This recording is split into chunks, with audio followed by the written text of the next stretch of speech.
All right, welcome everyone to our second presentation of the TCOM conference. You are at a roundtable about demystifying the prison pipeline. This presentation will be put on by Todd Johnson, Gregory Volz, Jerome Scriptunas, Liam Power, and Liz Carmines, with special guest Kim McGill. A few things to note. Our presentations are either CE eligible or CE participation eligible, which means you can take your participation at the session to your local board to apply for CEs. That's something you're interested in. At the end of the conference, you'll just need to fill out our survey, which is on the Socio app. And one last minute announcement for those of you participating in the conference game. At the end of this session, I will put a slide up which will have the keyword that you will use to enter for the game. And with that being said, I'm going to pass over the baton to our presenters. Thank you, Lauren. I'm going to give a quick introduction. I want to welcome everyone here to this roundtable, Demystifying the Prison Pipeline, Partnership in Prevention and Equity. It should be noted that this past summer, a published research article officially acknowledged the prison to pipeline, school to prison pipeline. We've all known this for a while, and this particular group of thought leaders came together and met actually several months before the TCOM conference today, and they're going to highlight from each person's perspective how collaboration can be done to transform this this challenge that's before us. So I will hand this over to Liz. Thank you so much. It's lovely to have everybody here with us today, and we're excited to get started. So we have a lot of content to cover today, and so we're just going to get started right away with a poll. We're asking how many states have legislation related to ACEs, and this will lead very nicely into our first presenter, and our presenter will have a chance to kind of recap this poll with us. So far, it looks like we have about 60% say 5, 30% say 26, and 6% say 37. So we will find out the answer when we go ahead and pass it off to our first presenter. Liam? Thank you for coming to the conference today. We might be surprised to know that the answer is actually 37 and more. The majority of the states and commonwealths have actually passed legislation for trauma-informed care. It's surprising to me that the number was so high when I initially polled this, but I'd like to talk today about trauma-informed care, about policies that help get us to this point, and about the history of the school-to-prison pipeline. My name is Liam Power. I'm the Director of Education at the Glen Mills Schools, and I've spent my career in juvenile justice. So I'm very excited to be here today to tell you a little bit more about this. The school-to-prison pipeline is a phenomenon that's recently emerged. It has to do essentially with a set of practices, policies, and miscommunications that have collectively resulted in more students facing the likelihood of criminal involvement in youth courts or juvenile courts, rather than staying in schools and continuing their education. This has been, like I said, a result of policies, but it's also been a result of trends in punitive approaches to working with students, trends of police involvement and lowering certain standards that behaviors that would qualify a student as somebody who would need police intervention in schools. And to give you an idea of kind of how we have seen this emerge over time, is by the suspension rates here by race, which we see. Can you advance the slide?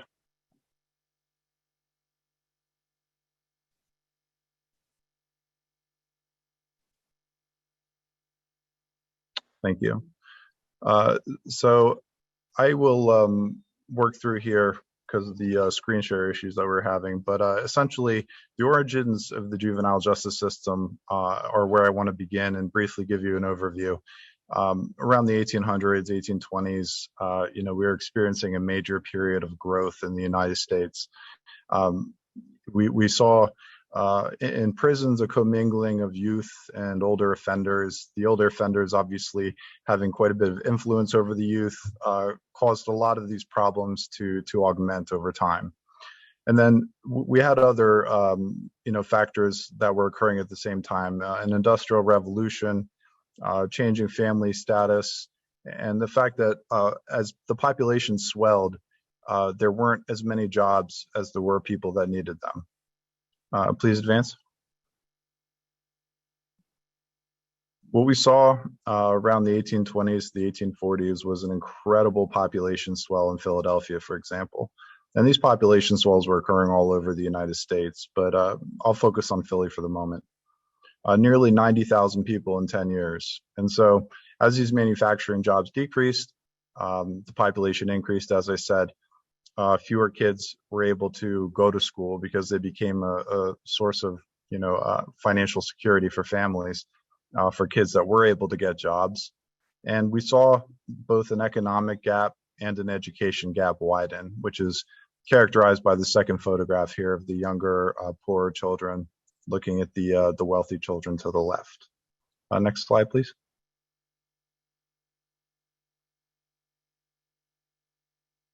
As a result of the population increase, we saw an increase in vagrancy, as it was referred to back then. Youth that didn't go to school, didn't go to jobs. Many times, families with adults that could go to work had to leave the juveniles at home or the youth at home. And this really resulted in kids doing what kids do, right? Getting into trouble, many times just trying to steal to eat, and led to crime. And this was consistent across cities too, like Philly. Philly was one, perhaps a microcosm at the time, but we saw this pattern emerge across cities all over, from Boston to New York, and many others. And so there was an organization that was formed.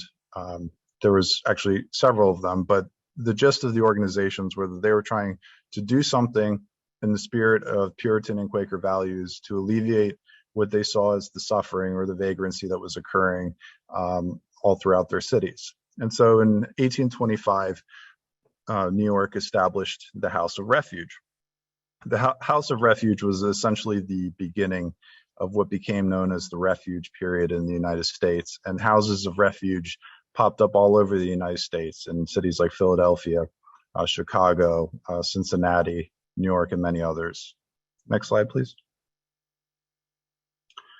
And so what we saw here is something I like to characterize using the idea of a pendulum. The initial philosophy behind these organizations was to provide rehabilitation, education, to turn these young vagrant children into productive members of society. And as time went on, the aim and the methods used to rehabilitate children differed quite a bit. We began to see organizations like the Child Saver Movement, or periods rather, called like the Child Saver Movement, which tried to essentially push for more rehabilitative, holistic, loving approaches to supporting youth. Then around the early 1900s, the 1950s, we saw military models emerge, and one could understand why, with World War I and World War II happening during that period. It was very consistent with what was going on with the world at the time. So moving from one extreme to the other, it swung back again, and we found ourselves through the juvenile rights period after Congress passed the Juvenile and Youth Offenses Act. And so this became the period where through a number of cases before the Supreme Court and lesser courts, we essentially gave juveniles rights that they didn't have before, whether that was the right to a trial, a right to a counsel, things like that. By the 1980s, though, that pendulum was swinging back again. And we saw this period that perceived juvenile crime as something that was being on the rise, and the system being too lenient. And what we saw was many states and commonwealths and things build in these more punitive sort of laws that provided for, mandatory sentences, automatic transfers to adult court, and other things that really drove patronage to these types of organizations that would watch these juveniles and rehabilitate them. But this was more of a punitive approach. And then when you got to the 90s are when things really sort of went on overdrive with this philosophy.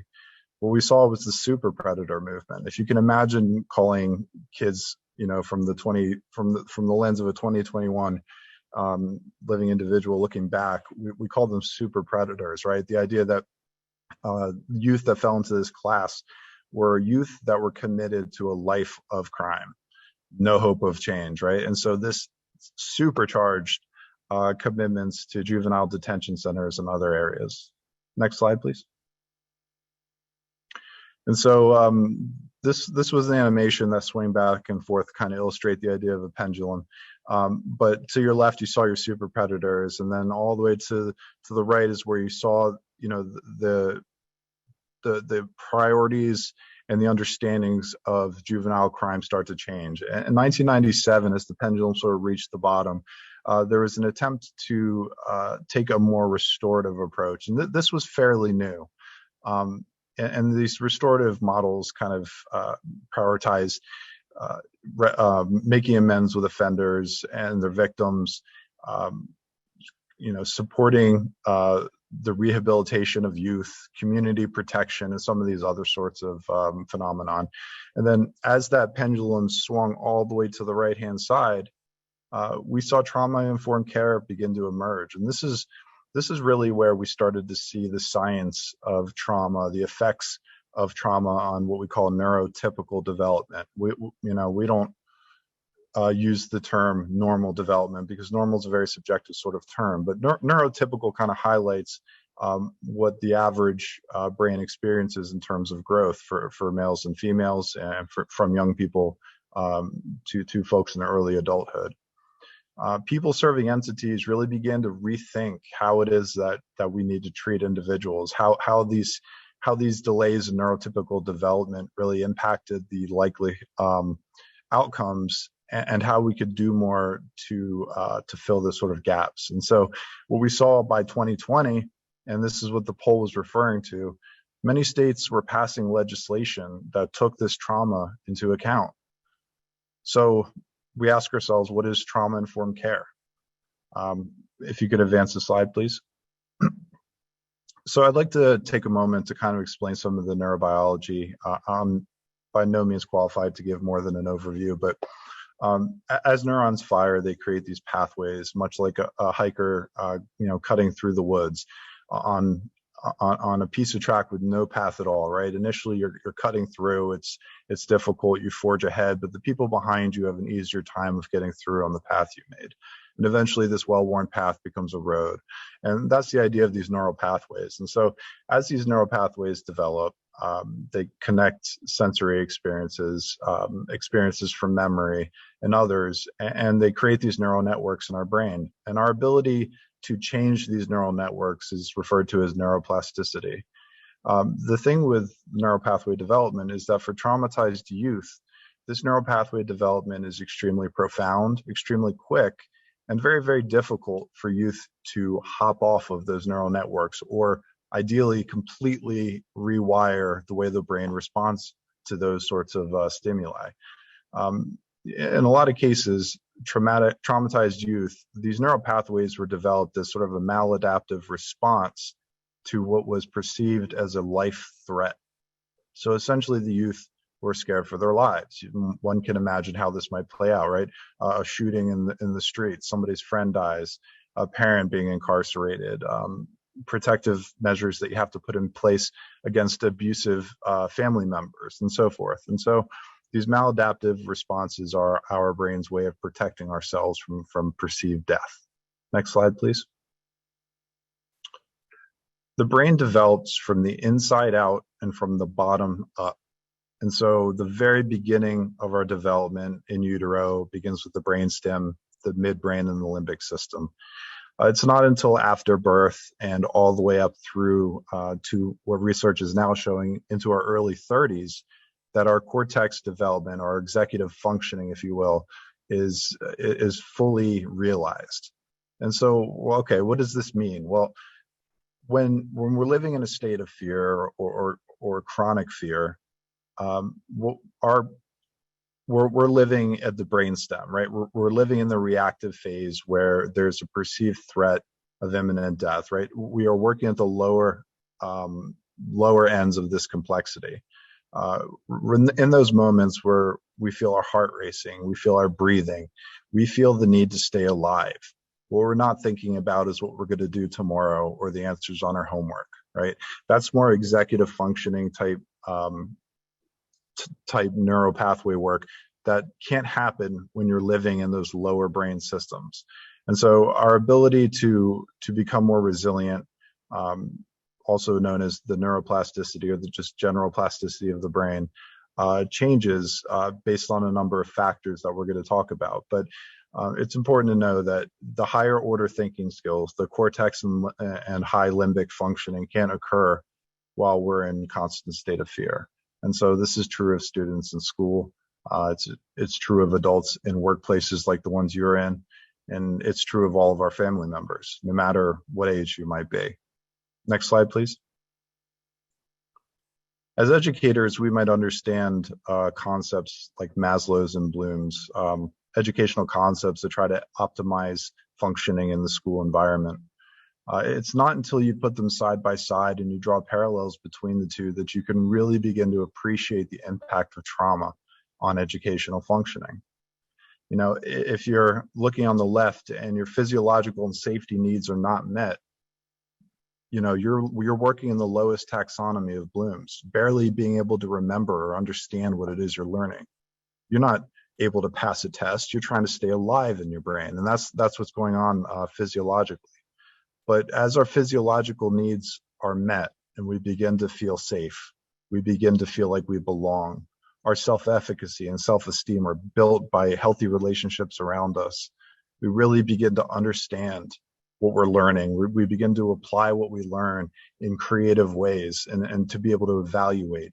And as those hierarchies in Maslow's are reached and we move up, so too are our abilities to move up through the taxonomy and Bloom's on the right. So in order to create, in order to be able to operate at these higher executive areas and at these higher levels, first and foremost, we have to make sure students feel safe. Beyond that, we have to make sure they feel included and cared for and loved and relevant. And when we do, students are able to rebound off of those traumatizing experiences and off of those maladaptive behaviors. Next slide, please. These are the pillars of trauma-informed care. These are the things that we try to do to support students who are traumatized. We do this because regardless of any potential level of trauma, all of these things build up all people, all students. So whether or not you're traumatized, ensuring safety, establishing trustworthiness, empowering students to hear their voice, it's going to benefit all students regardless. And so as we go forward, applying these principles to everything we do is a way that we can ensure that we build systems of support, systems of education, workplaces, family units, you name it, that are conducive to positive growth and really maximize the potential of the youth. Next, please. So what is the difficulty with rewiring? Why does it take so much work to change the way that we do things? Why is it so difficult? Why do we fall into these old habits? Why can't kids in the juvenile justice system learn their lesson and just get fixed? Well, the answer is because that's not how it works. It's not how it works at all. While we watch this video, I would like to take a moment to think through what it is that we're seeing. And Jerome, you might have to cue this up off screen on YouTube since we're not operating on the since we're operating off of the PDF here. But this video is going to characterize for us what it takes to rewire. And one thing I'd like to point out, what you're seeing is somebody rewiring in the very best of environments, okay? You're not seeing a traumatized individual rewiring. You're not seeing somebody that lacks relationships or love or safety rewire. You're seeing rewiring take place in the very best of circumstances. And so think about what this means for others who don't have these types of relationships, who don't have this type of safety and things of that nature. Because afterwards, we're going to take what we've learned and we're going to have a conversation about it in a breakout room. And I'd really, really love to hear your opinions on this. I'm going to find them very valuable because everybody's got a little different spin on it. And no matter what you do, whether you're in academia, you're in marketing, you're a mom or stay-at-home dad or whatever it is that you might be doing, there's something you can learn from this video, and I really can't wait to hear what it is. So if you don't mind, Jerome, queuing that up, I'd appreciate it. Yep. Is it? And again, for those that just joined, I apologize that we were having PowerPoint sharing issues. So we're going off the cuff on this. Is this displaying? Yes, we can see the Word document and the PowerPoint. For this. And here he is. Thank you. It's just like riding a bike, meaning it's really easy and you can't forget how to do it, right? But I did something. I did something that damaged my mind. It happened on the streets of Amsterdam, and I got really scared, honestly. I can't ride a bike like you can anymore. Before I show you the video of what happened, I need to tell you the backstory. Like many 6-year-olds with a MacGyver mullet, I learned how to ride a bike when I was really young. I had learned a life skill and I was really proud of it. Everything changed though when my friend Barney called me 25 years later. Where I work, the welders are geniuses and they like to play jokes on the engineers. He had a challenge for me. He had built a special bicycle and he wanted me to try to ride it. He had only changed one thing. When you turn the handlebar to the left, the wheel goes to the right. When you turn it to the right, the wheel goes to the left. I thought this would be easy, so I hopped on the bike ready to demonstrate how quickly I could conquer this. And here he is, ladies and gentlemen, Mr. Destin Sandlin. First attempt riding the bicycle. All right. So the faster I go, the better. Yeah. I couldn't do it. You can see that I'm laughing, but I'm actually really frustrated. In this moment, I had a really deep revelation. My thinking was in a rut. This bike revealed a very deep truth to me. I had the knowledge of how to operate the bike, but I did not have the understanding. Therefore, knowledge is not understanding. Look, I know what you're probably thinking. Destin's probably just an uncoordinated engineer and can't do it. But that's not the case at all. The algorithm that's associated with riding a bike in your brain is just that complicated. Think about it. Downwards force on the pedals, leaning your whole body, pulling and pushing the handlebars, gyroscopic precession in the wheels. Every single force is part of this algorithm. And if you change any one part, it affects the entire control system. I do not make definitive statements that often, but I'm telling you right now, you cannot ride this bicycle. You might think you can, but you can't. I know this because I'm often asked to speak at universities and conferences and I take the bike with me. It's always the same. People think they're going to try some trick or they're just going to power through it. It doesn't work. Your brain cannot handle this. For instance, this guy, I offered him $200 just to ride this bike 10 feet across the stage. Everybody thought he could do it. No, you didn't understand. You didn't understand. So, this way. Okay. All right, a second. All right, so, whenever you're ready. Yeah. Wait. No, you have to keep your feet on. Dude, all right, give it a go. Just give it a go. Wait. Like, you gotta start rolling at least. And go. Oh, go! All right, back up. Okay, wait. Keep your feet on the pedal. Go.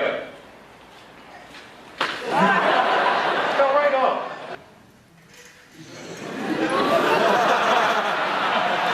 Just keep your feet on the pedals. Hands on. Yeah, come on. All right, one more time. Okay. Once you have a rigid way of thinking in your head, sometimes you cannot change that, even if you want to.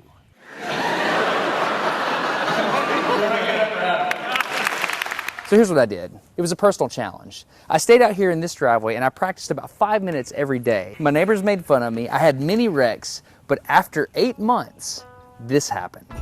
One day I couldn't ride the bike and the next day I could. It was like I could feel some kind of pathway in my brain that was now unlocked. It was really weird though. It's like there's this trail in my brain, but if I wasn't paying close enough attention to it, my brain would easily lose that neural path and jump back onto the old road it was more familiar with. Any small distractions at all, like a cell phone ringing in my pocket, would instantly throw my brain back to the old control algorithm and I would wreck. But Jerome, at least I could ride. My son is the closest person to me genetically, and he's been riding a normal bike for 3 years. That's over half his life. Big deal. A little bit further, Get up. if you don't mind. The child has more neuroplasticity. Go till he's in Amsterdam. Right people. there. The question is, can I ride a normal bike now? I mean, I've spent all this time unlearning how to ride a bike. Okay? If I go back and try to ride it, it took this gentleman months to learn how to do this. Okay, he's about to ride a regular bicycle again. Regular meaning you turn left, you go left. Can you put in the chat your thoughts on what it is you might be seeing in a few normal minutes? one, will my brain mess up? So I've tweeted a Smarter Everyday meetup, if you will, and I'm going to see if somebody brings a bicycle, and I'm going to try to ride a normal bike. It's backwards, it's backwards. This was one of the most frustrating moments of my life. I had ridden a normal bike since I was 6, but in this moment I couldn't do it anymore. I had set out to prove that I could free my brain from a cognitive bias. But at this point, I'm pretty sure that all I proved is that I could only redesignate that bias. So what you're not seeing is just a group of people here looking at me, looking at the strange American that can't ride a bike because they think I'm dumb. But I'm actually 2 levels deep into this because I've learned and unlearned. So folks, what we saw was essentially, and I apologize that we had to scrub through it at the speed that we did here, but we saw a gentleman that tried to essentially create a new neural network from an old neural pathway, something that was extremely well worn. And he was able to do it. What we didn't see was that his son tried it as well as a challenge so he could meet an astronaut in Australia. When his son tried it, he was able to do it in several weeks as opposed to several months. And as you see, then when you try to hop onto the old neural pathways, it's extremely difficult. What you would consider the normal way of riding a bike, right? And so for just a couple of minutes here, and perhaps we could do a 1 minute or 2 minute breakout room instead of the full time. I'd like to find out what you think that implication is for trauma-informed care, for trying to help individuals, whoever they are, whether they're in academics or they're students, whether they're somebody in your family, with learning a new behavior and what it means for hope for those that might be trying to learn. So if we're able to pivot to the breakout rooms, it'd be great to discuss that for just a moment, and then we'll return here and share some ideas. Yes, so we will go into breakout rooms. We're going to have pretty quick breakout rooms. So just when you get put into your breakout room, you can start your conversation. And when we bring you back, maybe just put in the chat what you and the people in your breakout room talked about so that we can all see what the other conversations were. All right, folks. I hope we had some productive conversations in our breakout rooms. When I first saw this video not too long ago, I thought it was pretty incredible. I thought, up until this point, I've understood the science. That I've read the peer-reviewed journals and those clinical research, but seeing it in action was a whole nother idea for me. It really took the concept and animated it. And so, if you could put in the chat, if you don't mind, what it is that you may have taken away from this, and specifically, if you want to apply it to anywhere else, you can.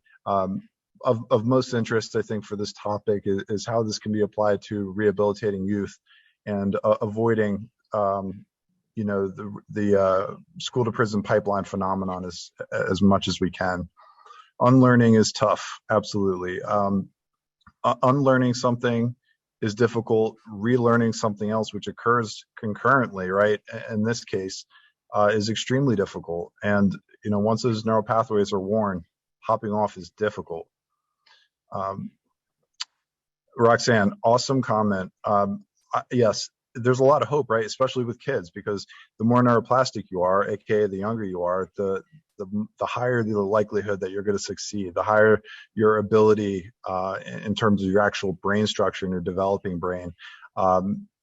There's far more hope for you. There's the ability physiologically is one thing, and then there's willingness, right? So you have to be both interested, willing to participate, and then, having the benefit of being younger and having that neuroplasticity just takes it to another level in terms of what it is that we can accomplish. It also, to your point, points out how much more difficult it can be for the older kids, and kind of illustrates the reason we need to be more supportive and provide those wraparound supports, as students are struggling through this.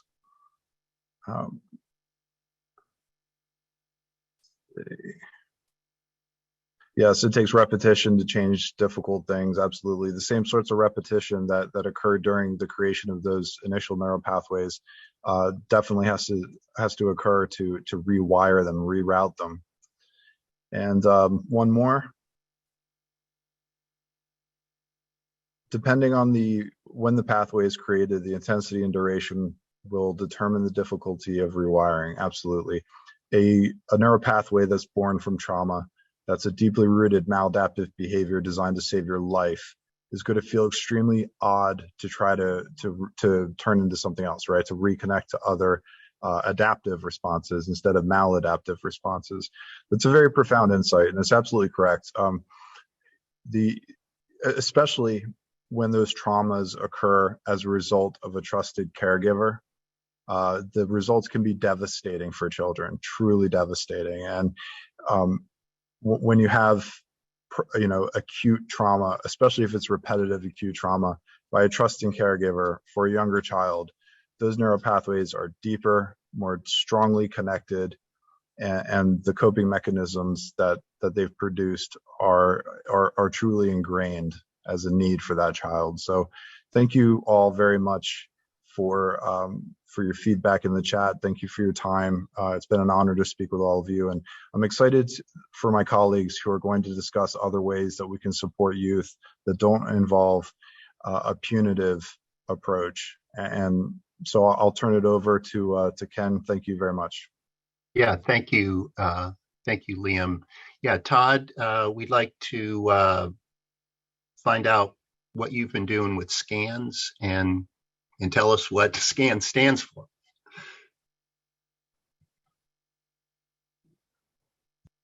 Do you see my screen? Yes. Awesome. Joyous. So I'm going to talk about, the screening, Child and Adolescent Needs and Strengths Survey. My name's Todd Johnson. I'm Director of Research and Data Analysis actually in Washington State, and come to you all the way from there around lunchtime. So I'm super excited that to speak with you. And I actually went to the session this morning with Opeka, and I love that, learning about the CANs and all of the research and activities taking place in there. But I'm going to talk about another tool that's coming on board. And after I watched the bicycle for the 5th time, I have this anxiety that I can't ride a bicycle anymore. And I got this other feeling that really what I'm going to describe here is a unicycle. There was no handlebars, and basically we were going at it without any kind of steering wheel at all. What we did was we got a grant, and it was the Systems of Care grant. And we wanted to use the Child Adolescent Needs Survey, and we were excited about that, and we are using it. And we see it wonderfully and exquisite with Tier 2 and Tier 3 interventions and activities. But we have an entire school that we were working with several hundred students. So doing the CANs with each one of them one-on-one was going to be a little bit of a challenge. So we were sitting around, a bunch of us, and the counselors saying, what in the heck? How could we actually get with the students and find out what their needs and their strengths are very quickly and very efficiently? We pondered, and of course, we didn't have any steering wheel. So we were just sitting there trying to figure out how we could do this very quickly and efficiently with students. And we came up with this screening tool. So we started thinking, wouldn't it be great if there was a screening tool? So we started looking around that would align with the CANs, because we wanted to have the similar kind of language, similar kind of crosswalk. And we didn't find one right off. So we, in our journey, we got an opportunity to meet with Dr. Lyons and Dr. Shimshak, Mark Ladner and the team from the University of Kentucky, and said, hey, we we got this challenge, and they went ahead and adopted it. And so what they did was they helped us actually develop this multi-purpose scans tool developed to identify youth who are most likely to benefit from a formal intervention to build resilience. The team has developed a screening tool, scans, that supports this discovery and action planning process. And just by the way it kind of works is we have these youth, and we've got several hundred, and then we have this scans. And then we moved to activation, because this was one of the big issues we had, which is we didn't want to give another survey to a bunch of students and then not have anything happen with it, or it goes on the shelf like school improvement plan. So we wanted to make sure whatever we did, we linked it with movement and activities immediately. And then the goal or the outcome that we were looking for was resilience, that these students would be able to wrestle with things like COVID. Things with having school and being 3 feet apart, and being away from our friends and all these other things, but being able to move and matriculate through their systems. And we use the TCOM kind of principles down there below that you can see. They involves helping youth and families navigate the complex system. And the cool thing is in our systems of care grant, we had a systems navigator. Who was actually just a case manager who was actually on site with the school students. So once we gave the scans, they could actually move to action with it and make connections with the students, because we did not want to have a big lapse of they take the survey and then we get back with them in the spring. This was about real time and making connections. And so with that, just knowing that, we'd like to pop up a poll. And I think, Liz, you're going to pop up a poll for us. Originally, I was going to use thumbs up, thumbs down, but we'll use the poll. Yes, so we have a poll. Do you think that cans should be used in schools where you live? If everyone could just go ahead and submit your answer, we'll just leave this up for a few more seconds. Right now, it looks like we have about 94% say yes, 5% say no. So I would say it's pretty unanimous. We have 21 out of 30 people have voted. So it's pretty unanimous that nearly everyone says, yes, this should be used in schools.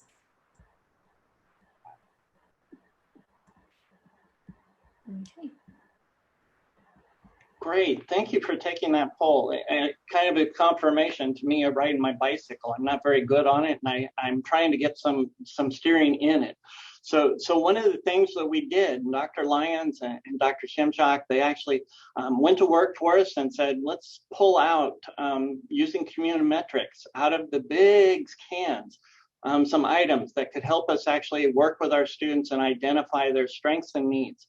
And you actually see the actual tool there. It's open source, it's all yours, it's whatever you want to do with it.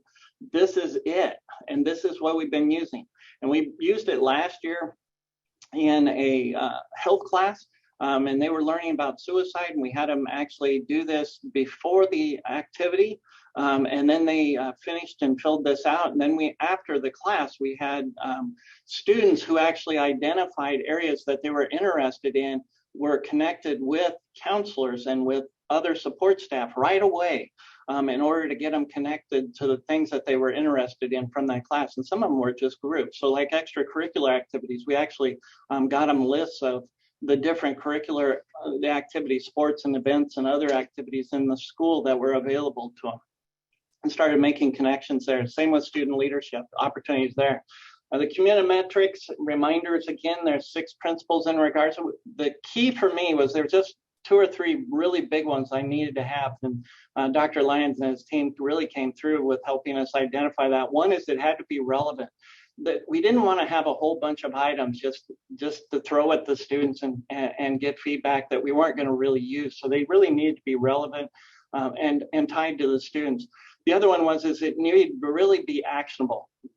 That was my biggest chaos with a lot of the other surveys that we were doing. We would do them and we just wouldn't follow up, or they would kind of be tied with some of their plans and activities. And again, this grant really wanted us to keep them connected. And we were dealing with kids with mental health issues and behavioral health issues who really need to get connected with services and supports. So they needed the steering wheel. They needed the push. They needed the training wheels. They needed the help and assistance. So making sure that this was actionable and connected was the next part. And then the other part that I really liked was that this came out actually towards the end as we started working with school leadership, was being inclusive, that it needed to be developmentally appropriate and needed to also align with their culture. It needed to be sensitive to who they are, so that it hears their voice. And as you can see in the strengths, there's 9 strengths and only 6 needs, but the 9th one is actually strong connection to my culture. And that came out with the conversations with youth, but it also came out with the administration, who said, you know, some of these kids might be wrestling with who they are in our school, because this was a semi-rural school, so it's a heavy white population, but we have also a large population of Hispanic and Spanish-speaking students in there, and so helping connect with them. So that became really, really super important, was that culture. Outputs of the assessment process, current perceptions of the students' strengths. There's only 9 questions of that, 6 questions, very quick. It's available online, and we made actually an online version that just got debuted last month. So it's brand new, and actually right before I went on here, of course, it went down. So I'm busy in the background redoing and rebooting my entire servers and getting it all up and running. But it's up and running. We did 289 students, and actually it turned out really well. We got some great information. We're making some connections with students. English and Spanish versions, and then I'm finding out it's about grade 5 and above is really the focus. And I want to show you what it looks like here. So this is actually on the back end. The survey looks like what you saw, but on the back end, it comes up with these really cool strengths: overview, search for students, and student overview. And you can actually see the scores. And so the idea is really quickly, I can see where the 2s are at. And a 2 is, I'm interested in developing this as a strength. And so I see that in answering of a 2, it's student body leadership and a career plan and strong connection of my culture. And I will hint, this is actually me in a pseudo, so you're not looking at real data. This is me having a good day. So I wanted to develop a career plan. I wanted to make strong connections to my culture, and then I wanted to have connections to student body leadership. Every one of those, I mean, what's really cool about this, I showed this to the staff and I said, you know, could we make connections? And the counselors are like, oh my goodness, yes, we can definitely see this. Well, it worked. That was what we needed. So now we can actually move forward. So answer 4, this is something I'm really on top of. So if you want to focus in on the strengths, extracurricular activities, positive friendships at school or home, involvement in spirituality. And then it also gives you needs, and it breaks it out by the needs, and you can very quickly see the 2s, you can see the 4s. Answer 4, this is not an issue, but one of them, like answer 2, I think I need to do something about this. My grades, and I can't stress enough, grades was the big one. That was the one that keeps coming up. The kids all wanted to do something with their grades. And then answer 3, I sometimes worry about this, but I don't think I need to do something. These are things that could be monitored and actually create conversations with the student, by the staff, by the teachers, and others. This is kind of the way it looks. I've got 2 different websites. I got one website which I created as an org, just a nonprofit, just for informational. Just keep in mind, these are really drafty right now. I just put them together last month. So you're seeing something just hot off the presses, and actually you're the first group that's seen it. So the Your Scans is just going to be a place for sharing, caring, supporting, and then just learning about the information. And then on the right-hand side is actually the pilot site. And you can see across the top, it's got the survey, it's got the results section, and then I can actually add new schools as we go along. And what you can't see is over on the right-hand side, you can switch it between English and Spanish, and doing it very quickly. All right, we're going to go into break rooms. And I would really love some more information about just discussing the usefulness of the scans. But then what other settings could you see a scans or a scans-like approach being used? And then also, what challenges can you see or anticipate in using the scans in either those or current applications or what you're involved in? Okay, so as we did before, we'll send you all to your breakout rooms. You'll have a couple minutes to chat and you'll get that 60-second timer to know when it's time to wrap up your conversation. And when we come back, we'll have you all do the same thing. Put your insights from your breakout room into the chat and we'll see you back in here in a couple minutes. Okay, sending you to the rooms. Like everyone just got kicked out of the breakout rooms and they're back here with us. So thank you, everyone. I'd love it if you have any insights from your conversation that you want to leave into the chat. And we'd love to have a volunteer who has something they'd like to maybe share about what they talked about. We can unmute you if you want to let us know that you're interested in talking. We'd love to hear your insight. Someone already said in the chat that they love how practical this is and how it translates into where to take action, which we love that feedback. Does anyone else have any feedback or insights that you would like to share? And if you do want to come off mute, you can put your hands up under the reactions button. Yes. Someone said that they talked about additionally asking about identity. Do you want to comment on that, Todd? I think it's a beautiful question, and we didn't even come up with that yet. I think it's totally relevant, very interesting approach. Someone else said that they were thinking of using scans in the care management organization. Oh, I'd love to hear more about that one. That would be very interesting.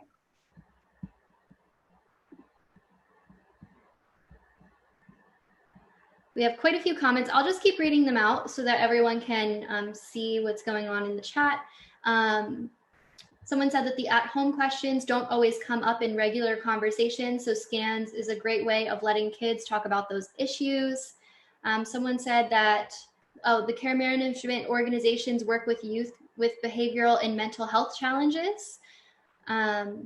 Marjorie, would you want to comment more on that if we unmute you? So when the last slide that he showed before we went into the breakout, I was actually going to type in there, like, would it be appropriate to use it here? I think so, just based on my knowledge of the youth that comes into a program. But they're so traumatized, and there's just so much that's going on with them that I think that if we have a tool that can get closer, we may not know everything, to the root of their trauma or to what's bothering them, like it would be helpful. So that was my thinking about this. And I went on the website, and it's for schools, and believe me, I did school nursing. I don't have time. And we in the care management organization, we exist for that, to coordinate care with the families and to be there for them. And I think it would be ideal if we have this tool to use there. Yeah, Marjorie, I love that feedback. And it is tied to schools. That's kind of what I do. So, but it does lend itself beautifully to a care management approach too, because of the fact that what it does is it allows you to enter into a conversation like the bicycle, putting a wheel, putting handlebars on them for the first time to say, what is it you want? What is it that you would really like to have? Your strengths, your needs, and then being able to perform as a staff person immediately to connect them to it. And all it needs to do is be shifted. Instead of leadership opportunities, it could be asking about, is there anything in the community that you would like to learn about or do? Is there anything that you would like to do with friends? Is there anything? And so it lends itself to this great opportunity to expand and make connections for the youth.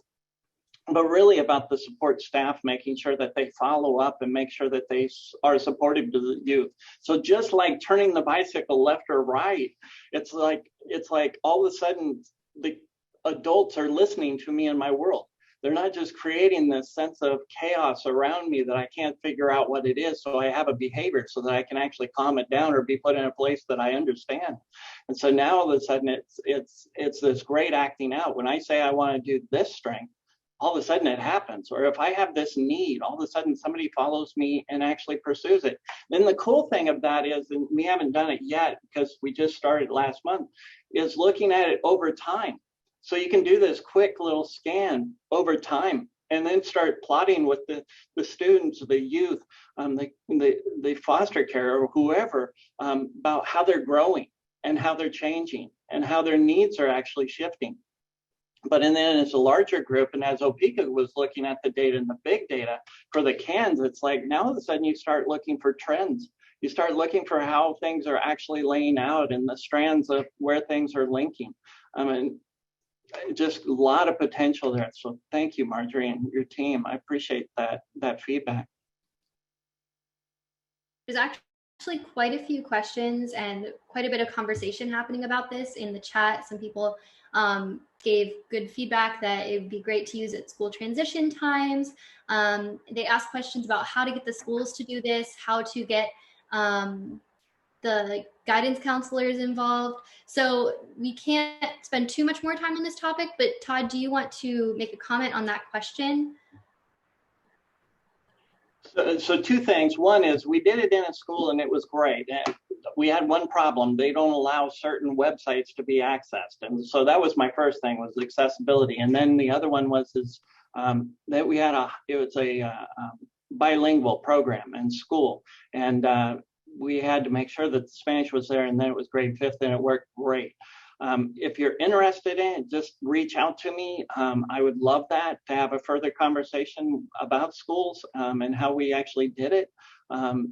It was actually pretty seamless. We walked in, principal said, I like this. This is quick. My teachers can follow up on it. Let's do it. It was brilliant. Hey, that's great. Well, thank you everyone for contributing your thoughts and questions on this topic. And we're glad to see that we're sparking some conversation. So that's really awesome. And we will have more time. If we have time at the end of our entire presentation, we can take more questions about any of the topics that we're discussing throughout. But we will move on to our next presenter. So Greg, we will hand you the floor, and you can tell us about Youth Court. Actually, I'm going to jump in and interrupt. I want to show this video that Yes. Greg wants us to see. Is that good, Greg, if I run the video? Jerome, hang on just a second. I want 2 minutes to tell him a story first. Go ahead. Okay. So yeah, I'm Greg Volz. I'm a public interest lawyer. I've been one my whole life, and I've led a pretty long life. So 35 years ago, I started working for legal services in a town called Evansville, Indiana, which is pretty deep into southern Indiana. And when I got hired, they got an invitation to participate in a community meeting about the issue of homelessness. This was in the late 1980s. And I was selected to be the person from my organization to represent my organization, mainly because I didn't know how to do anything else. And the rest of them were busy going to court and representing people and defending them. And so I go to this meeting, and before I know it, I'm the president of what became the Evansville Coalition for the Homeless. And we dealt with the typical attitudes about homelessness at the time. There really aren't any homeless people. If there are any homeless people, they deserve to be homeless. And anyway, there's nothing you can do about it anyway, because it's too complicated of a problem. So the people around the table, it was a really unique group of people. We had a representative from the congressman's office. We had the president of the League of Women Voters. We had somebody from Catholic Charities. We had somebody from the Salvation Army. We had somebody from the Chester Housing Authority. So about 15 or 20 of us. Well, we didn't know better. So we decided we were going to do something about it. And so after 5 years, we had created what became the Evansville Coalition for the Homeless. And it provided housing to poor people, and it provided medical services to people that couldn't afford to see a doctor. Now, this was all pretty embryonic stuff. I think we had like 2 or 3 homes that we got built, and maybe the clinic was open maybe a few hours a week with volunteer help. So 25 years ago, I came to Pennsylvania and got busy with the different set of problems, and was invited to are encouraged to create a systems change course at the law school out here. And I decided to call my old home and find out what had ever happened. I had never followed up with them. And I found out that they had 3 nonprofit corporations functioning. This is 30 years after we started it. And the housing nonprofit owned 200 units of low-income housing. And the medical clinic provided services to 15,000 people a year. So why is this, what's this got to do with youth courts? Well, it might not have much to do with youth courts, but it has a lot to do with collaboration. I think it's a powerful example of how people working together, not accepting we can't do anything about it, can actually change the environment for disadvantaged people in a major way.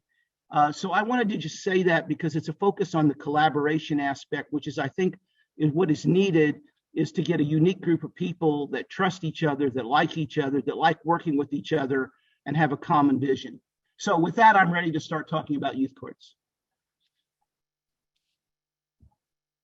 Is this a good time to show the video?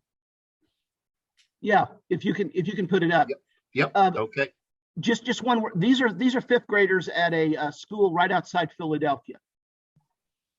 All right.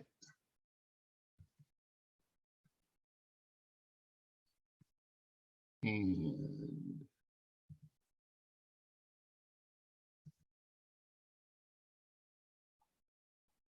okay, let me get the sound going. Here we go. All right, gonna back up.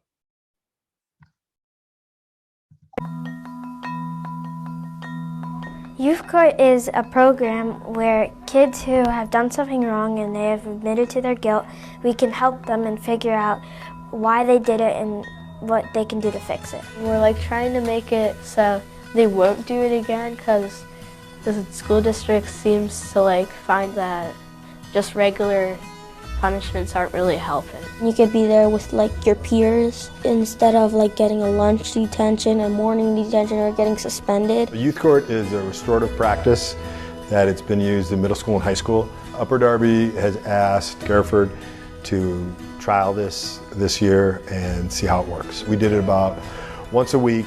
There's 20 lessons in the introduction. They vary in their complexity. We get to do all the lessons, and it's really fun to learn how we can deal with the situations. The process of a case is really getting to know what the case is about, and also learning why the child has done this. The respondent is the individual who has admitted they've made a mistake. Once they admit their guilt, their parents have to agree to, and the child has to actually agree to go to youth court. They don't just get sent to youth court right away. A normal case is like basically the judge, he starts by saying, oh, the court is in order. The bailiff would escort the youth advocate and the respondent in the classroom.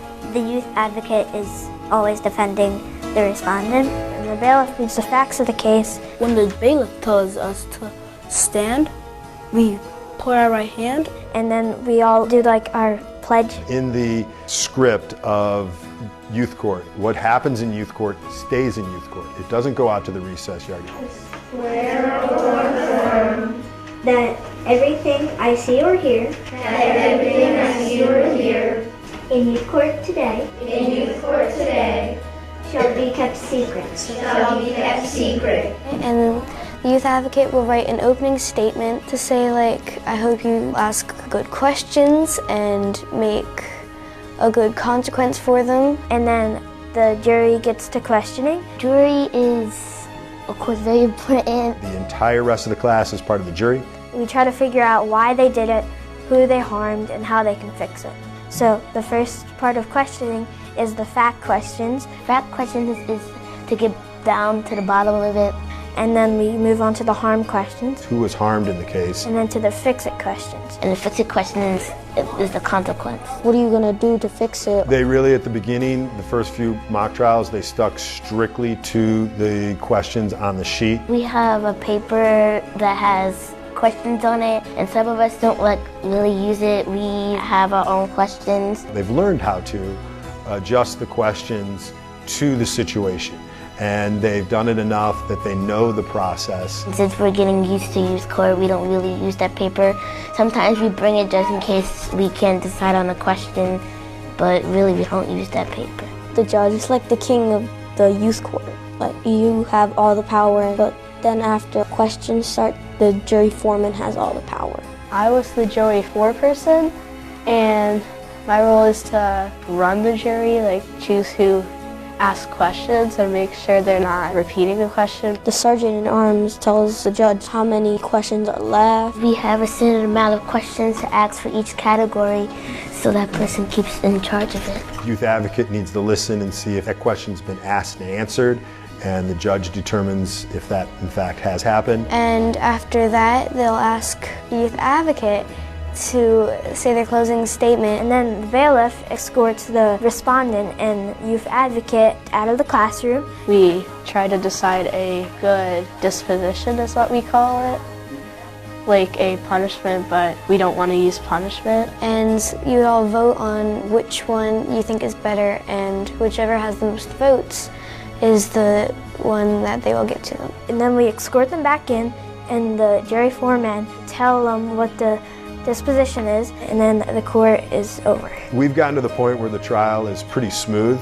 They're running the trial at this point on their own. I'm only interjecting once in a while. We know what we're doing, and we're not going off the script and asking Mr. McKnight what we're supposed to be doing. Now we're really good, like we're almost ready to do real cases. They're handling the mock trials very, very well, but it'll be different when they have to deliberate and give a disposition, a consequence, to a kid that's actually a friend of theirs or a classmate of theirs. I'm excited because I get to help people. It's good to help other people and help them fix their mistakes. We're gaining like more responsibility. Say you want to be a lawyer or judge or something when you grow up, you can have a little bit of experience. It truly does help build community, get the kids to think about right and wrong and the harm that wrong causes other people. This class has embraced it and have benefited from it and are doing a good job with it.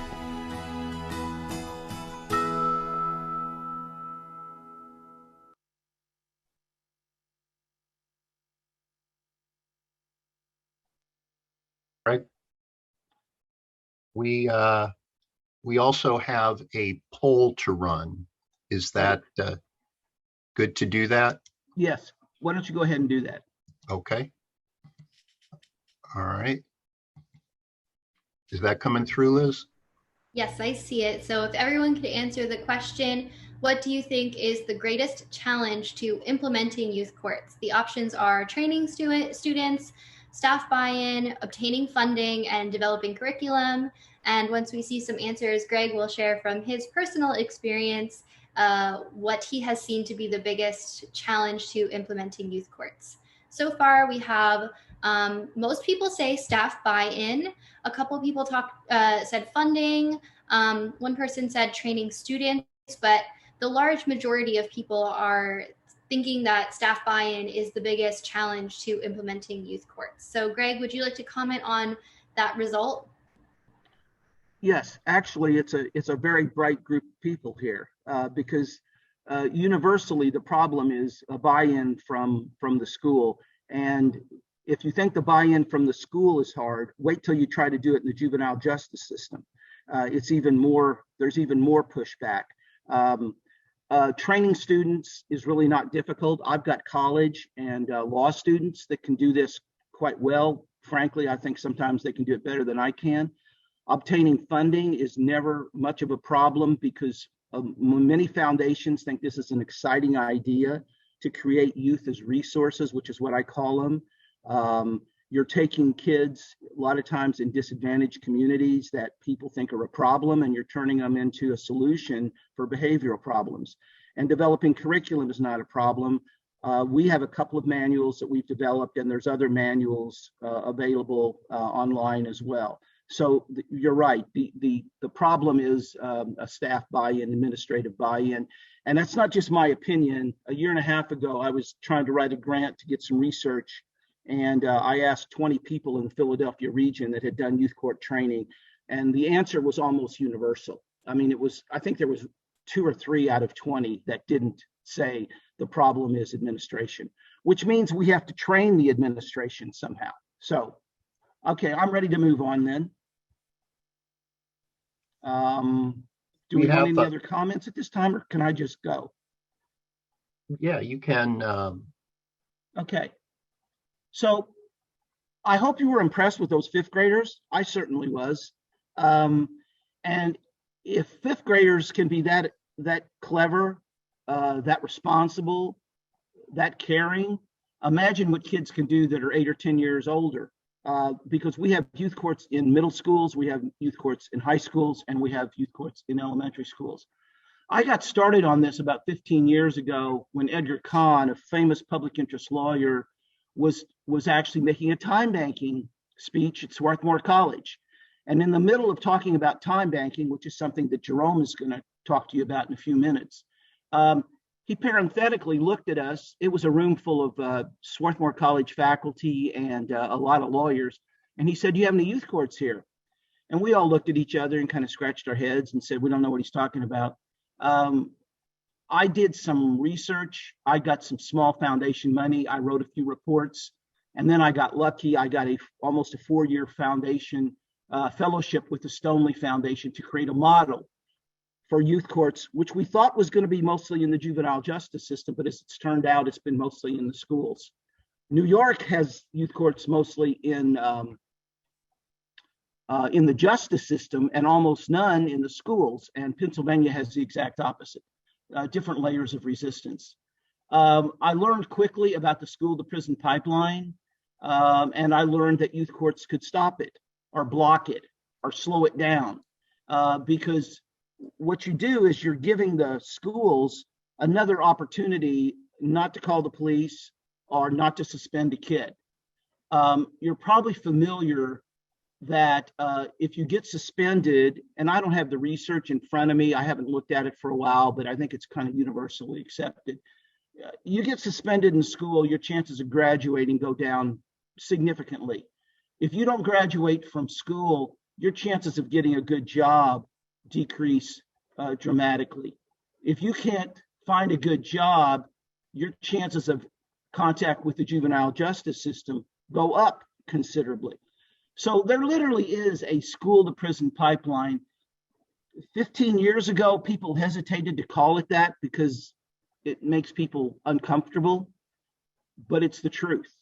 We have a school-to-prison pipeline in America, and it's very ugly, and it's very terrible what we're doing to our children because the punitive approach that followed, and we could write papers and have separate panels just on the issue of why that happened, but some people think it's because the overreaction to the Columbine shooting in the late 90s and the federal reaction in Washington, that the schools got tough, just like the juvenile justice system got tough. Liam had talked about the pendulum swinging back and forth in America between care and compassion and responsibility and rigor. So what are youth courts?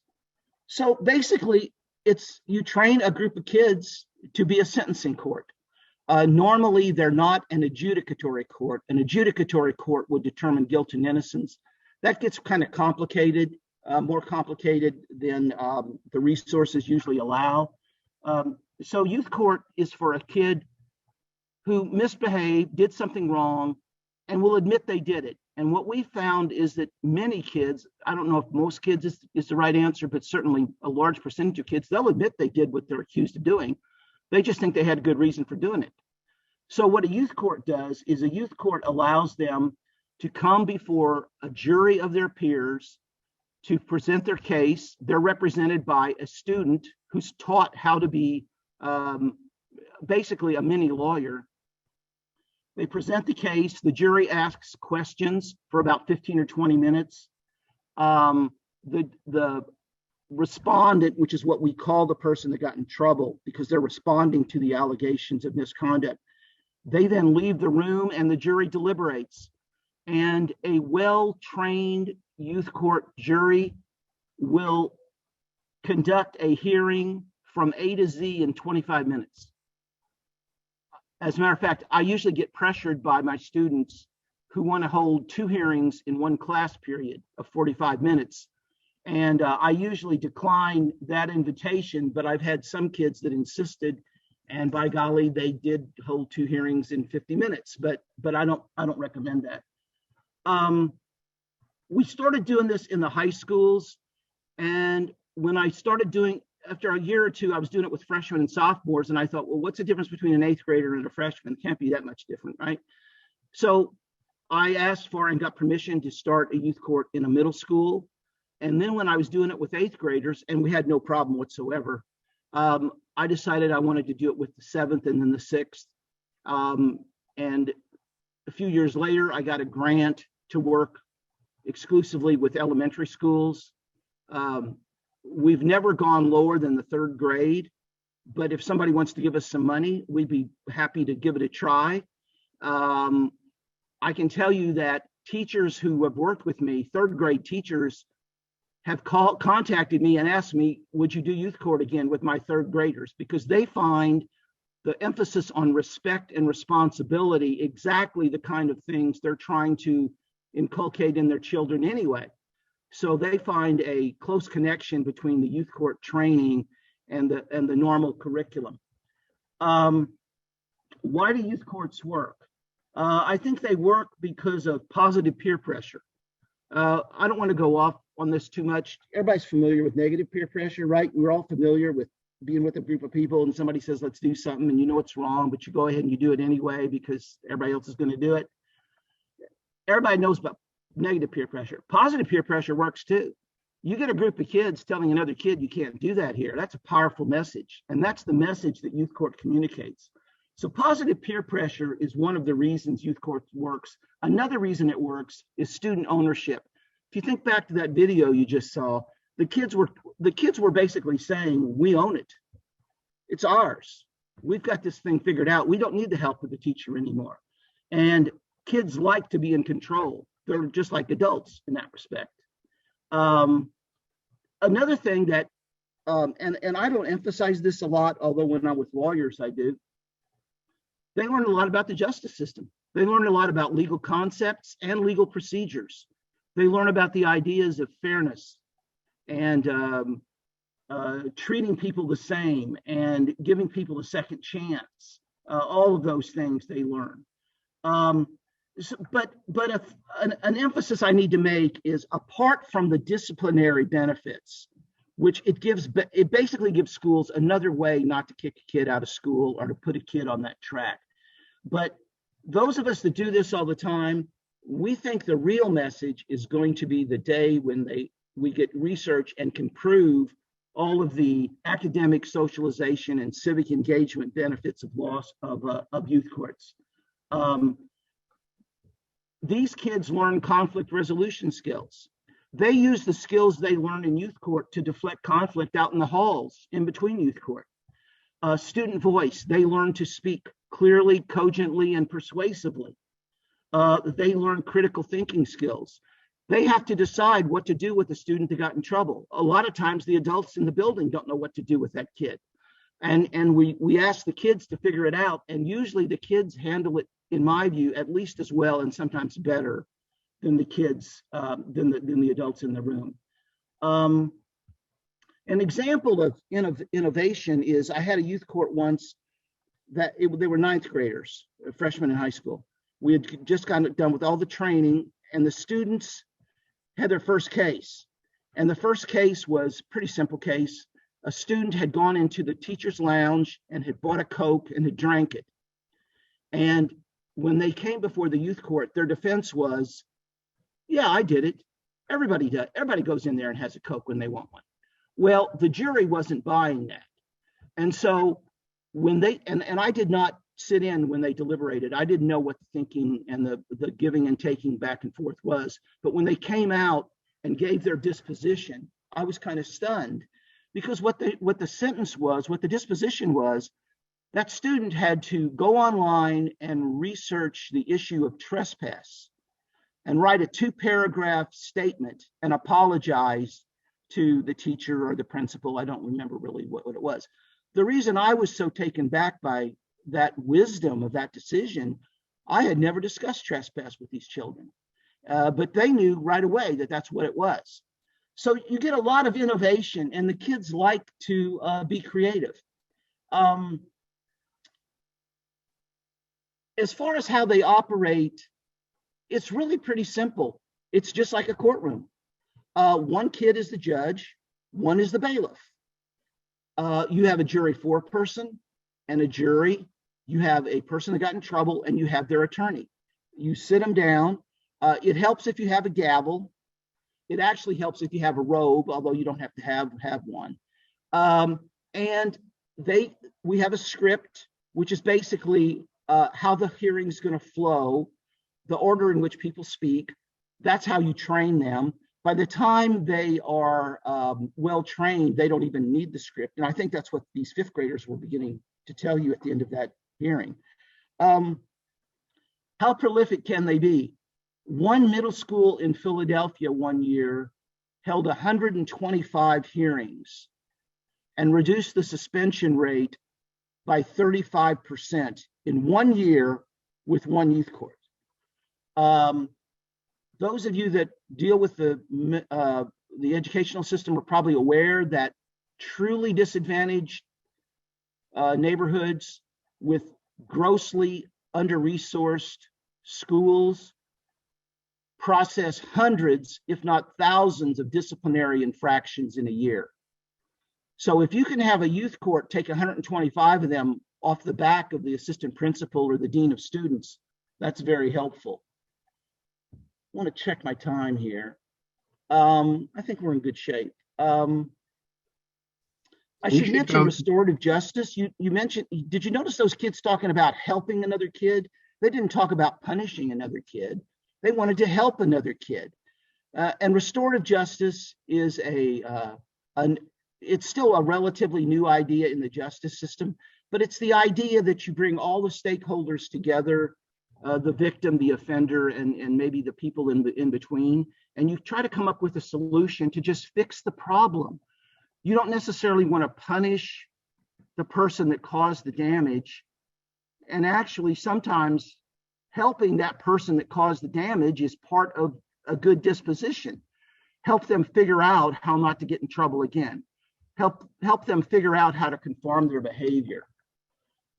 So how did this group of people today that are delivering this message come together? Edgar Kahn, his wife, contacted me and said that she wished I would talk to Jerome, because Jerome's doing some great work with TimeBanking. And she thought that we might be able to come up with some ideas to kind of meld the ideas together. Edgar Kahn had a youth court, which he called a TimeBanking youth court in Washington, D.C., which was the most productive youth court in the country. There were some years that they handled 1,000 juvenile justice referrals in 1 year. And they used TimeBanking as an incentive for the students that worked in it. So Jerome and I started talking, and before I knew it, Jerome said he knew this guy named Ken, and would I be interested in talking to him? And I said, hey, I'll talk to anybody. And so the next call, Ken's on the line. Well, that didn't last all that long. Ken was pretty excited about what we were talking about, and one of them said we ought to involve this guy, Todd.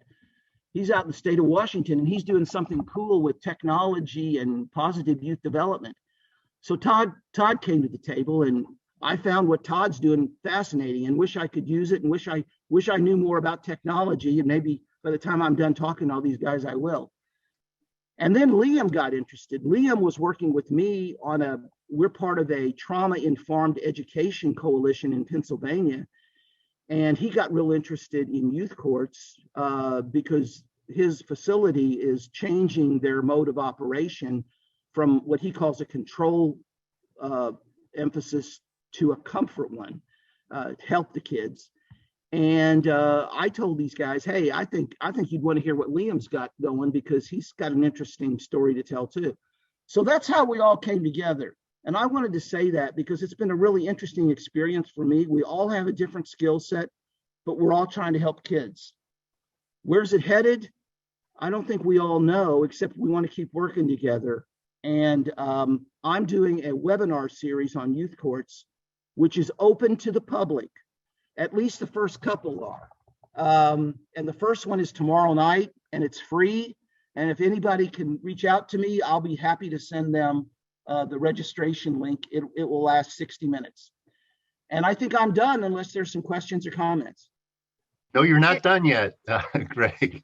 I put the link in for the youth court webinar, but we're going to do a breakout room. We're going to give people a little more time this time and let you chat maybe for about 5 minutes. We're going to bring them back for some final remarks. Then we're going to go into youth time banking, and then we're going to have some comments from an organization that I've been working with. Okay, so I'm going to pull up where are the... Yes, so in your breakout rooms this time, we're going to just have you talk about your impressions of youth court, if you think youth court could work, if you have any questions that are outstanding about youth court. We won't have time to answer all of your questions, unfortunately, but we would love to hear some reactions to youth court and if you think that it would be applicable to your area. Okay, so here we go.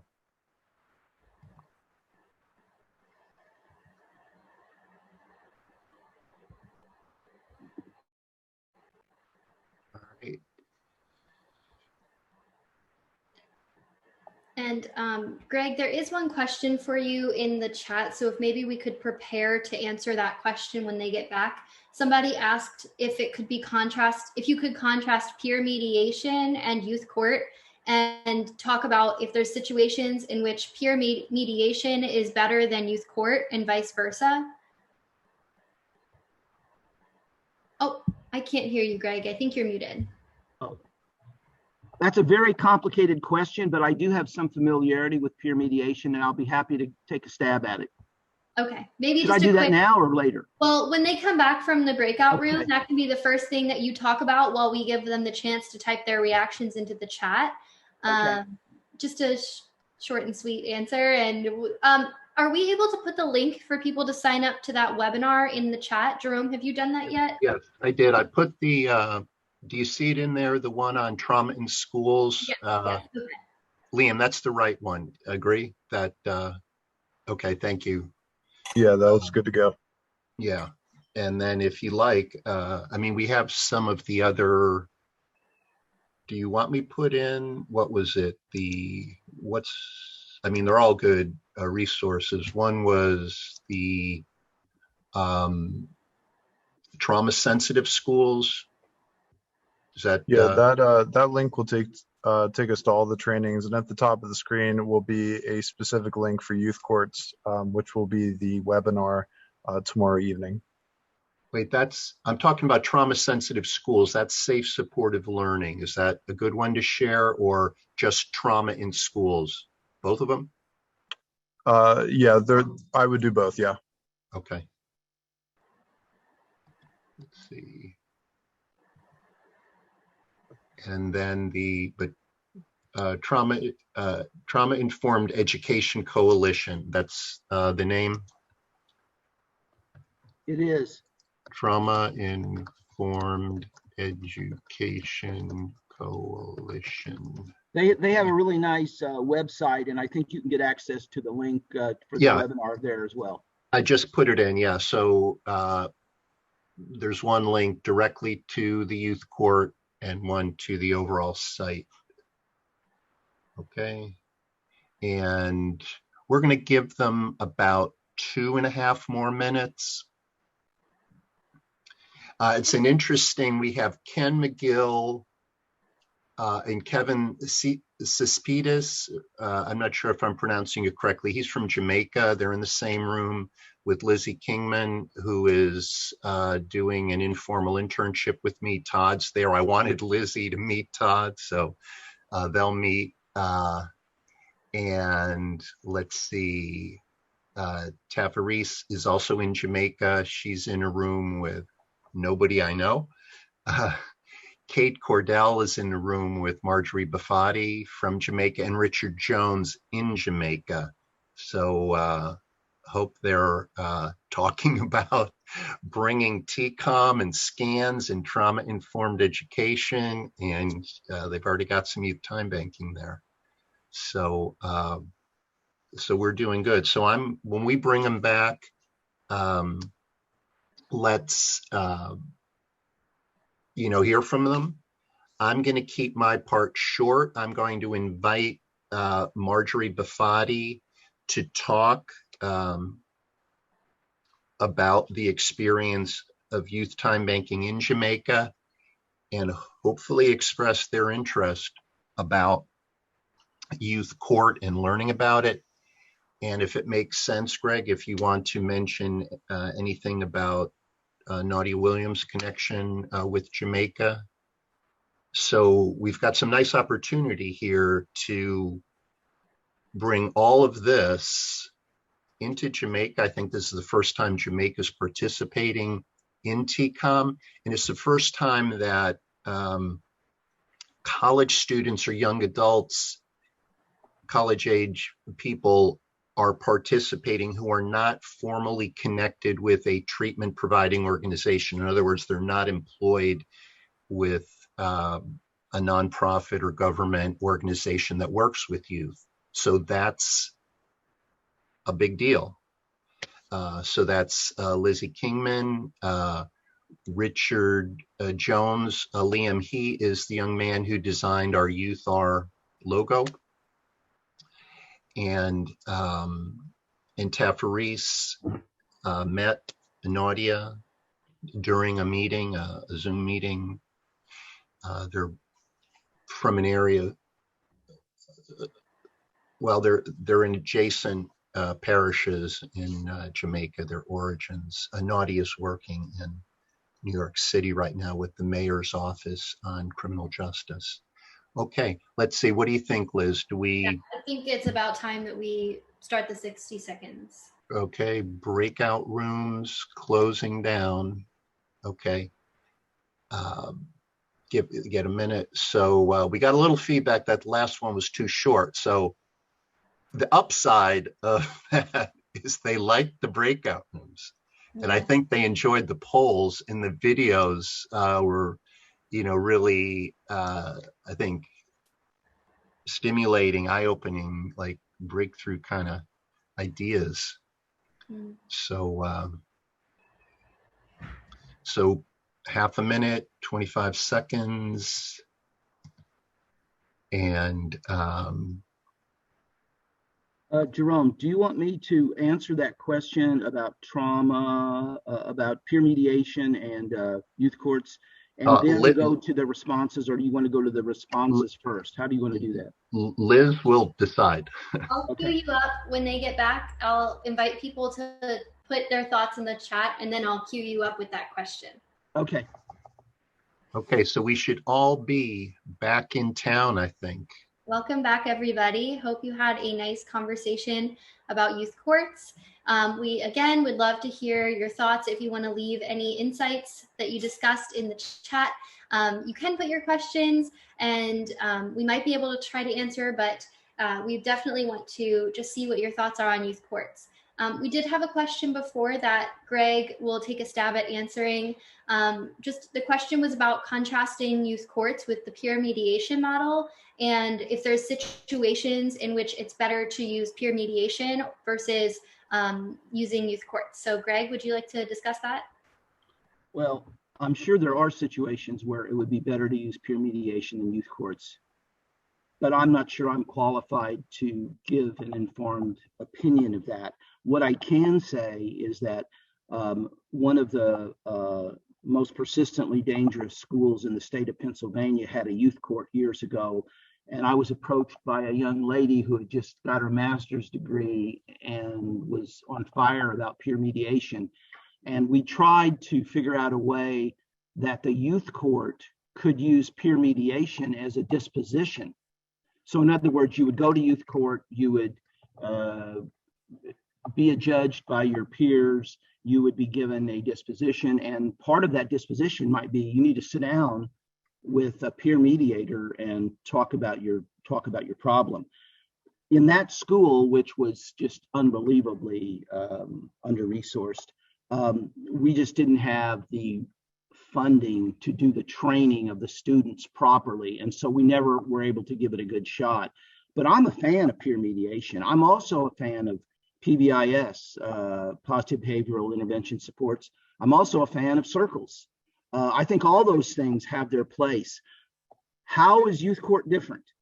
In my opinion, number one, it's the fact that you're not only helping the kid that got in trouble not get in trouble, you're training 20 kids on about the law and how to work together and what is civic engagement and how to collaborate and how to do problem solving. So you're getting dual benefits, and it's important to point that out. But having said that, I would never criticize any of the other things that are currently being used in schools. We need all the ammunition we can get right now. Thank you.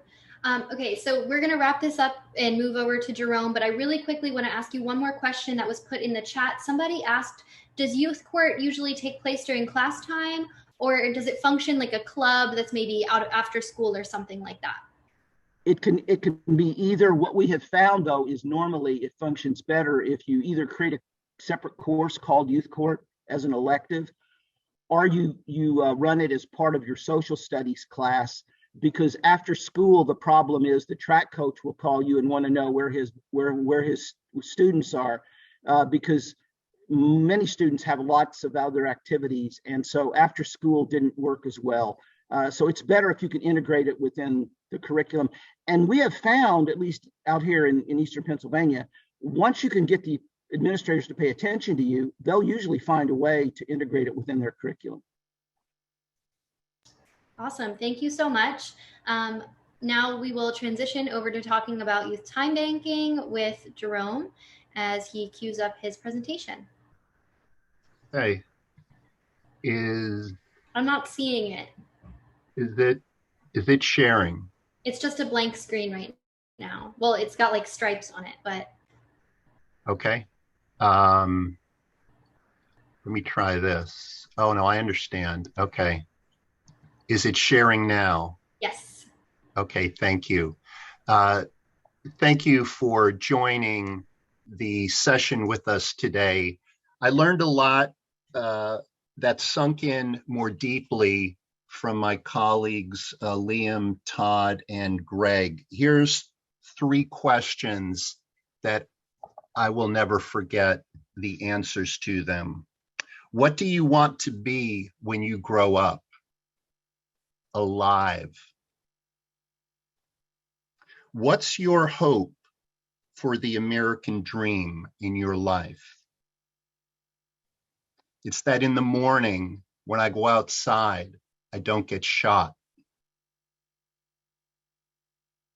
What's the best punishment for a student? None. That was from a trauma-informed educator. So I'm grateful that they're out there. Youth time banking, it has a common origin from the work of Edgar Kahn that Greg spoke about. It's based on time banking, which is a system of service exchange that uses time as its currency. What I did is I studied Dr. Kahn's work and what he accomplished with cross-age tutoring. And I wanted a way for youth who clearly had demonstrated needs to connect with community and build social capital to have an enjoyable, fun way to do that. And that's what led to youth time banking. It's a youth-adult partnership of community contributions and reciprocity. YTB builds strengths and community connections, and it's lends itself to being used in conjunction with scans in youth court, which is tremendous. And I want to move in that direction. So I'm going to just say a few things here about youth time banking so that we could use the rest of the time conversing about what is the potential for doing that. Here's a little bit about the logic model, and I guess in essence, the theory of change behind youth time banking. But to make it very tangible, youth time banking provides the supplies, training, internships, t-shirts, and opportunities. And this year, it's also providing some TCOM because we have a few individuals who've joined us who have been participants, either formerly or currently with youth time banking, that would not otherwise know about TCOM. They've also participated in International Time Banking Day, that's the ITBD.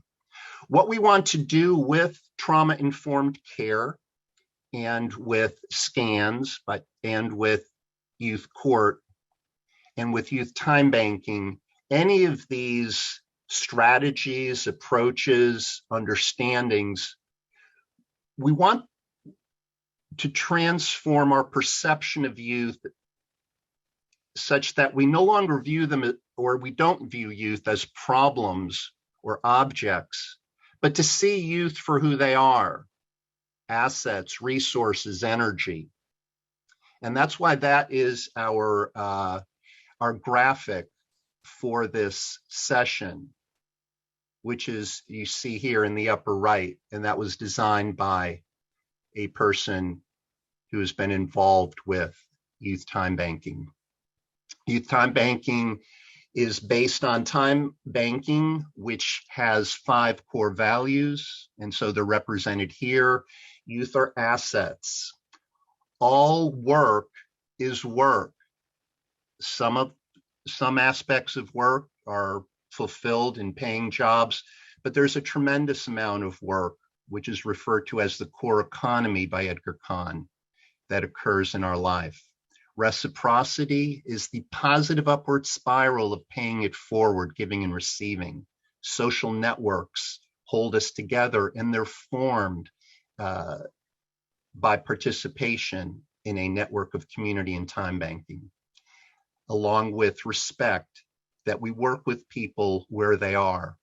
On the other side of this chart is a way of thinking about how we've organized youth time banking to have a fun and colorful and easy way to remember what we do. Community CALM, the letter CALM for care, for apps, learn and make. Care is about service to others. Apps are using technology and design skills.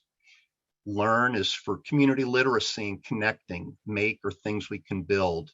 And you can see a representation of examples in each of those areas. I've been learning from Dr. Johnson on scans, and I've been testing it out with some of the individuals in participating in youth time banking to see if we could customize or adapt it to work in a community setting where we have, there's the link to the website, which has the actual link to the assessment.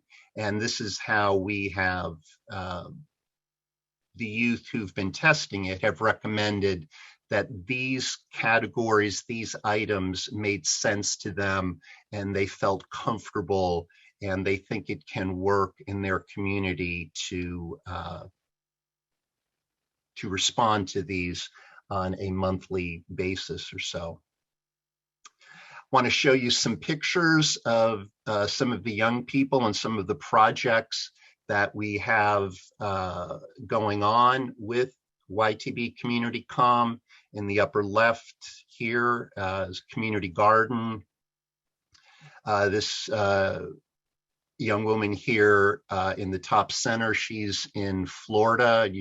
She was making masks as part of, or COVID-19 masks as part of her YTB activities. This is an example right over here of 2 little free libraries.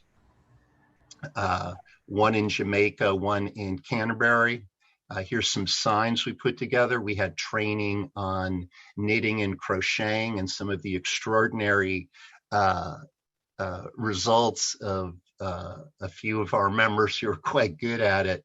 This map here shows where we have little free libraries, which are a great community activity that we just recently had one placed at a middle school in Middlebury, Connecticut. And this design down here is a logo design that was created by one of the people who participated with YTB at the request of a time bank in New Zealand. Okay. We are reporting our community activity using a texting platform from simpletexting.com.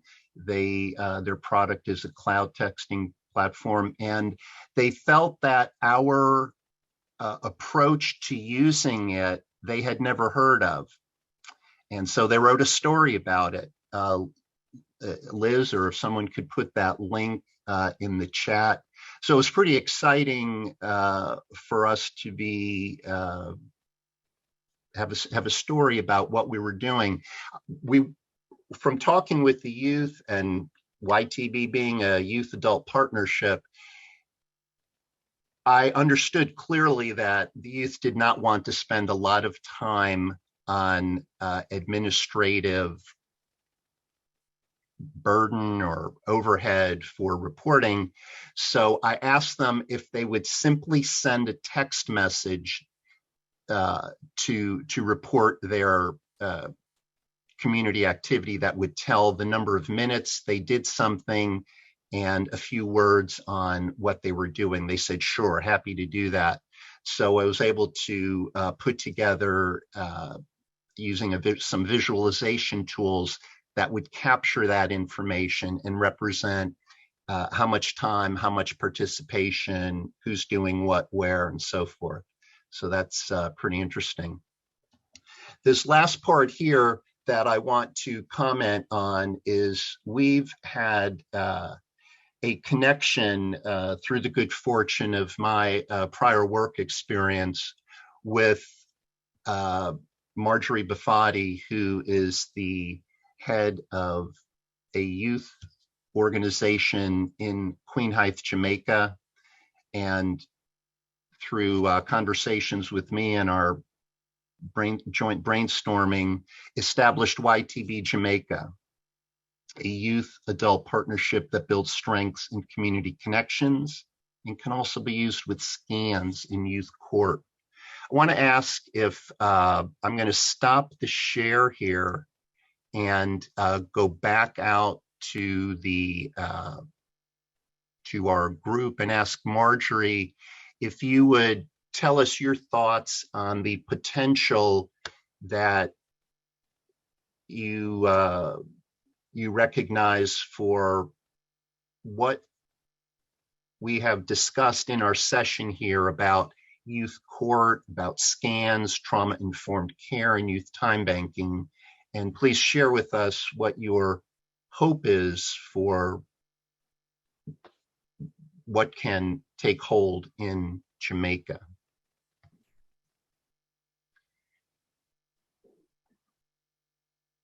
Okay, can you hear me clearly? Yes. All right. Well, for me, I would like to bring everything there. I am from a pretty poor community. I don't know, is it last year? My niece is here and another young man from the community, Richard. I think last year was when we actually had internet service coming to the community. And it's still a little rocky. But the potential is there. You know, it was a close-knit community when I was a child. Almost 50 now, and I lived here 24 years ago. But I go back every year, or at least once a year, I go back. I love YTB the minute I learned about it, and I want to take it there. And I have had setbacks. And then I'm I'll be there this month, which I'm going to invite parents, because I invited the youth the last time and I didn't invite the parents. And I'm hoping, obviously they didn't go back and share enough with their parents, and then school started, and it's a struggle because there's no internet. Most families don't have a computer. And even though I have some computers from Jerome, we have a community center that we fixed up. We put the bathroom in, we fixed up the light, but just getting the internet and the light there is just a struggle. So everything is a struggle. But we keep going. As for the schools, they're very punitive. Like Jamaicans on the whole culture and society is very punitive. They want to punish you for everything that you do. But they still have some very ancient beliefs in a lot of things. So we had invited actually a principal and another teacher, but I keep looking, I haven't seen them. So I don't know if they were, this morning I spoke to her and she said she did register and she was going to attend. But you never know if with how internet service there, if they're not able to log on. So I would like, when I initially spoke to the principal, he was very interested and he wanted to learn more. But whatever I learned here, I will share with them and try to move forward with that. But I would hope that the schools there would adopt something similar to this. And I would start with, there are a couple of schools in my community that we are familiar with the principals, and I would talk to them about this idea first. Thank you, Marjorie. I'm going to turn it back to, I'm going to do one more screen share and ask Ken, let's see, is the slide displaying properly with our session objectives? What I see is the attendees. You do see it or no? Ken? I only see, and I could be wrong, I see the list of the faces of our. Okay, let me just reset the great. And let's see if I go to and I do the share. Now do you see it? Yes. Okay. So Ken, I want to ask you to close us out. I know that we're at our time. If you could bring the plane in for a landing and I'll try my best. Tie it up in a bow here for us. Absolutely. Well, it's easy to do when there's a group like this who I am so thankful that everyone was able to attend, but I'm just as thankful of those who were able to share today. Liam, Todd, Jerome, Liz, Greg, it just goes on and on to show that it is about the shared vision. And as Greg said, it takes a group of people coming together and working collaboratively, liking each other and getting things done. So the purpose of this roundtable really was to draw more attention to ways of supporting youth before they get involved with the juvenile justice system, or for that matter, any mandated system. This group envisions that this is a start of an ongoing series of virtual gatherings to share ideas, to come together to advance a collaboration around youth justice, youth assessments and youth courts, and incorporate youth time banking within the schools. My 15 years attending these conferences and presenting, schools have often not been at the table. So it's nice to see more and more as we move forward, especially serving the school age youth. And leading the plane to the actual landing, we want, all of us want you to think and see youth as they are, and they truly are assets, their resources and energy. So A.R.E is an acronym that we hope that you take with you all today and for the next couple of days, but for the TCOM 365. So let's surround youth with trauma-informed care, respect, and thank you all. Thank you, Ken. Lauren? And I think is there a puzzle that we need to give or some sort of next clue for Yes, I will post it in just a second here. And the computer loads. All right. We wish we were in person, by the way. Thank you all for attending. Thank you.